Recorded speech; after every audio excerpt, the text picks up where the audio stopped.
Hello mga mi-loves! For today video, mag-unboxing tayo. So mga Crocs lover dyan, ito na inaantay natin, nag-sale na naman ng Crocs. So ayan nga mga mi-loves, after 2 years, magkakaroon na naman tayo ng bagong pair ng Crocs. Yung una ko nga palang naging pair ng Crocs ay yung kanyang classic platform with crystal pearl. Sobrang late ko na nga ito na-unbox mga mi-loves. Napaka-in-demand kasi ng mga online shop dito, talaga mapapa-add to cart ka. So ito nga pala mga mi-loves, yung napili ko, yung stomp slide.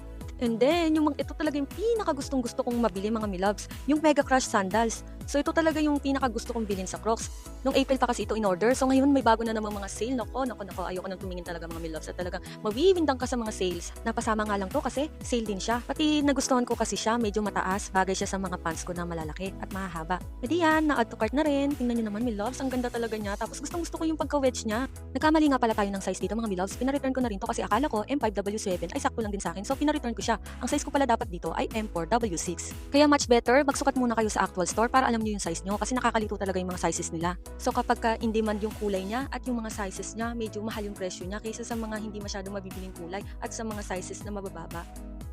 Ito nga pala yung pinalit nila M4W6 ako dito mga mi-loves.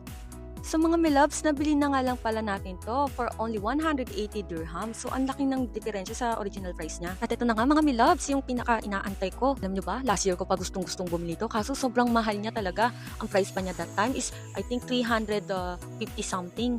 Dirham yun mga mi-loves ha. Around sa peso, mga 5,258 na rin siya. Kaya nangihinayang ako kapag bibiling ko siya agad-agad. Nagsukat pa talaga ako bago kong i-order to kasi talagang gusto ko sakto sa akin at hindi malaki. Kasi nga iba't iba yung sizes niya. Ang size ko nga pala dito ay M5W7 kasi pagka nag-ano pa ako sa M4W6, masikip na siya sa akin. At itong Mega Crush natin, for only 220 dirham lang natin to nabili. Sobrang ang laki ng diferensya talaga sa original price nito. Take note mga mi-loves, ang mga price nito ay depende sa kulay at sa sizes.